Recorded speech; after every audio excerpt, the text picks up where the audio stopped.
जय जय श्री राम। नमस्कार, प्रणाम, सलाम। कैसे हैं आप? लीजिए आ गई हूँ आपके समक्ष, आपकी बहन, आपकी सहेली श्रावणी मिश्रा।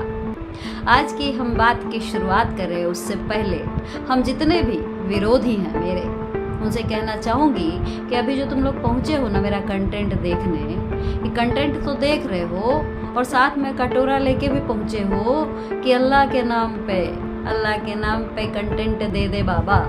तो अभी जो कटोरा भर भर के जो कंटेंट लेके जाओगे, उसे जब अपने चैनल पे चलाओगे ना, तो बोल देना कि ये श्रावणी मिश्रा के चैनल पर जाके भीख के तौर पे जो कंटेंट मिला है ना, वही हम उठाएं और वही चला रहे हैं। क्योंकि तुम लोग तो बेशरम हो, कुछ कंटेंट होता नहीं, बोलने को कुछ होता नहीं, बस हमारे यहाँ से कंटेंट उठाओगे और अपने चैनल पर जाके उसी पर बक बक बक बक बक बक। चलिए, तो ये बात तो कहना ही था। साथ में एक बात और कह दें कि आज हम आए हैं उसी चेहरे, उसी शक्ल के साथ, फिल्टर लगा के। तो फिल्टर लगाकर हमारी शक्ल को देखो और सुनो सुनो सुनो, सुना रहे हैं तो कान खोल लो, क्योंकि आज जो बात हम बोलने वाले हैं ना, बहुत ज़्यादा मिर्ची लगने वाली है। दोस्तों, असल में क्या हो रहा है कि ये जो चंद 4-5 पाकिस्तान के यूट्यूबर्स हैं, वो लोगों के बीच भारत को लेके गलत खबर चला रहे हैं। कभी कुछ कहते हैं, कभी कुछ कहते हैं। इन लोगों ने बहुत सारे सवाल हमसे भी पूछे हैं, कुछ अपनी ऑडियो के ज़रिए सवाल किया गया है। यही पाकिस्तानी हमसे हमारे फ़ोन नंबर पे व्हाट्सएप के ज़रिए कुछ ऑडियो के ज़रिए सवाल पूछा।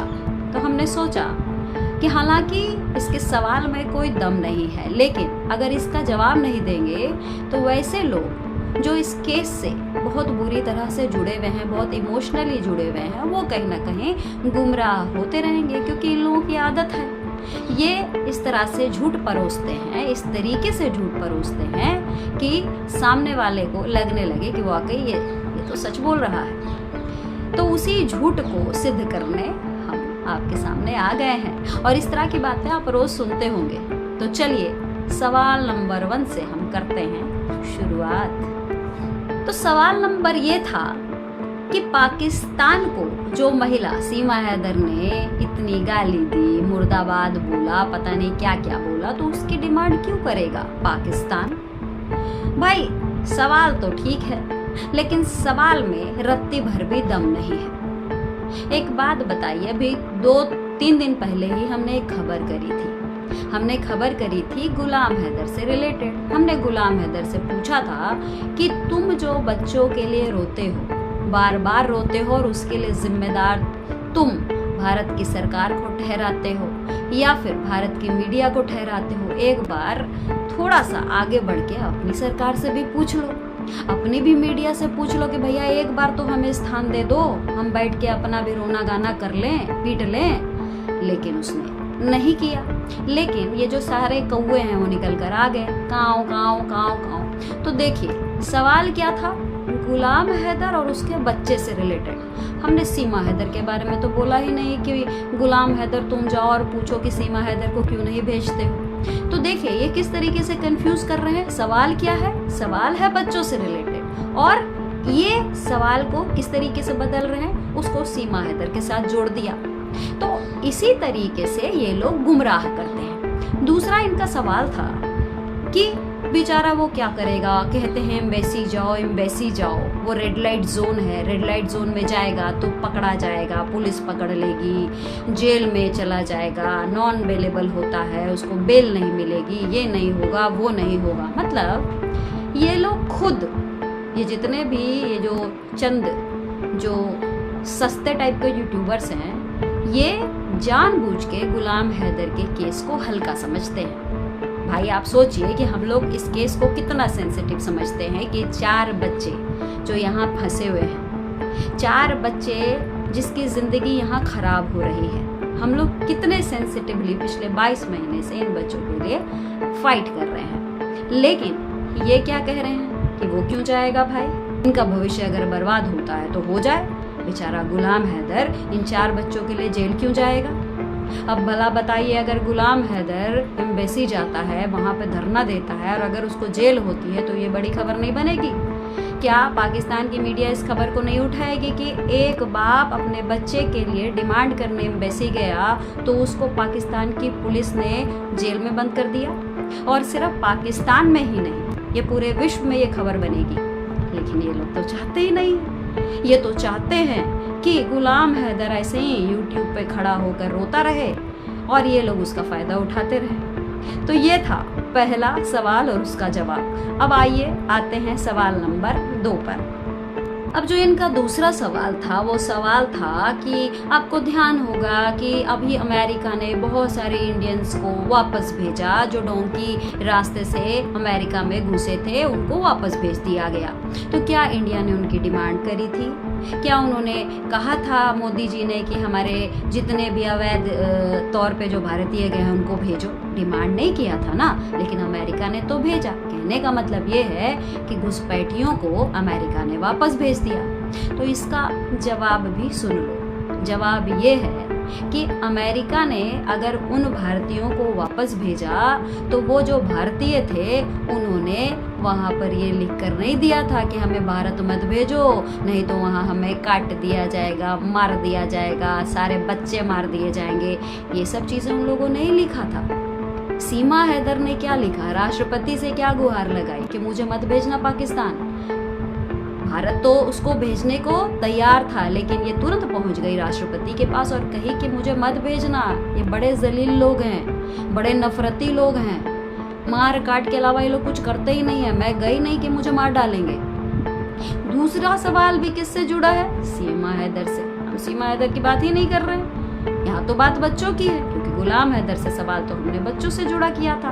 तो दूसरे सवाल में भी ये लोग गुमराह कर रहे हैं कि सीमा हैदर को भारत क्यों नहीं डिपोर्ट करता। अरे भैया, सीमा हैदर को डिपोर्ट करे ना करे, तुम लोग का दर्द तो उन 4 बच्चों के लिए है ना, जो कि कलेजा बाहर निकले आता है बार बार कि हाय बच्चे परेशान हैं, बच्चे परेशान हैं। ठीक है, अब आइए सवाल नंबर 3 पर आते हैं। इनका जो अगला सवाल है वो ये है कि मैंने पत्रकार होने के नाते, ये खुद मान रहे हैं कि मैंने पत्रकार होने के नाते तमाम नेताओं को बिठाया, हमने सुप्रीम कोर्ट के बहुत सारे लॉयर्स को बिठाया, हम एक्स डीजीपी तक को बिठाया, विक्रम सिंह हैं जो, उनको बिठाया, बहुत सारे लोगों को बिठाया, लेकिन क्या हुआ? तो इसका जवाब ये है कि हमने बिठाया, हमने अपनी तरफ से प्रयास किया, हुआ नहीं हुआ। एक पत्रकार कोई थानेदार तो नहीं है और ना ही एक पत्रकार कोई वकील है कि जज साहब करेगा। एक पत्रकार का काम है हर चीज़ को नोटिस में लाना। और क्या काम है? क्या पाकिस्तान में पत्रकारिता कुछ और होता है क्या?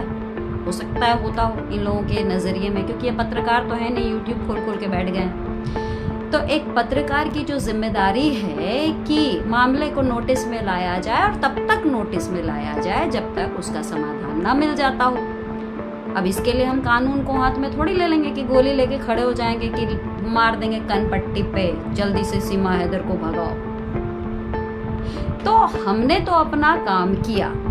ये लोग जो मेरे से सवाल करते हैं कि क्या हुआ क्या हुआ, अरे भाई हम भी एक सवाल पूछ देते हैं कि जो पाकिस्तान के अपने आप को सो कॉल्ड पत्रकार कहते हैं, उन्होंने क्या किसी वहाँ के नेता को बिठाया अपने चैनल पर? क्या किसी अधिकारी को बिठाया अपने चैनल पर? नहीं बिठाया ना। तो मतलब जो काम हम लोग कर रहे हैं उसमें भी तुम लोग को दिक्कत है कि तुमने तो इसको बिठाया, तुमने उसको क्यों बिठाया, तुमने ये क्यों किया, वो क्यों किया।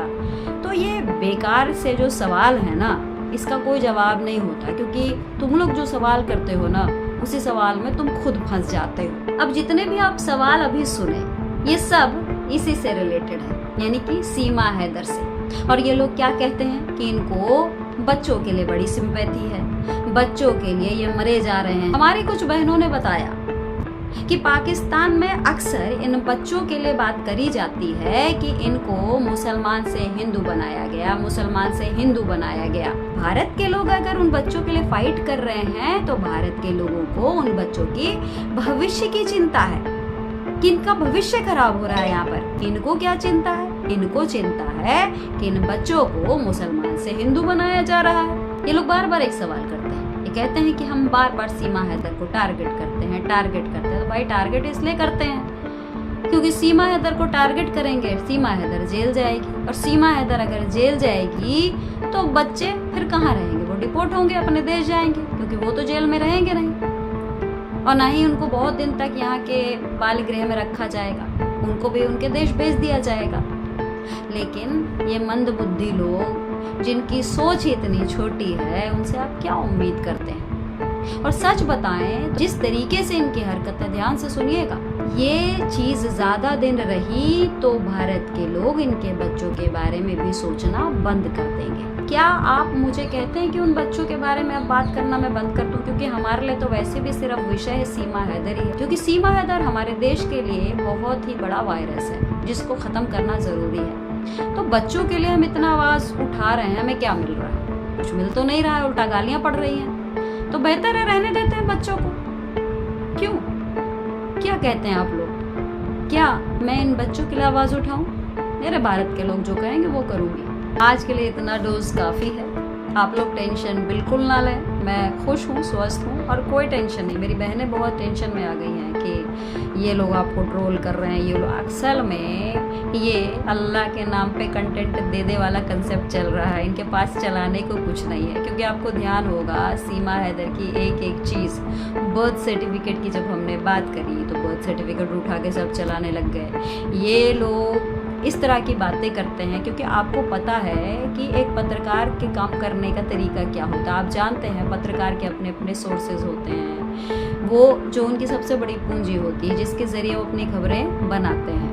लेकिन ये लोग कौन हैं? इनके पास कौन सी डिग्री है? कहाँ से आते हैं ये लोग? तो इन लोगों की बातों पर ज़रा भी गौर मत करिएगा, क्योंकि इनके पास खुद का कोई कंटेंट नहीं होता है, तो बस श्रावणी मिश्रा के चैनल से उठाते हैं। और इतने बेशर्म है कि मेरे ही चैनल से मेरी ही बातों को उठाएंगे और उसके बाद हमें ही गरियाएंगे। अरे कुछ तो शर्म कर लो, जिसका खाते हो उसी को गरियाते भी हो। चलिए, ध्यान रखिए, ख्याल रखिए एवरीवन। नमस्कार।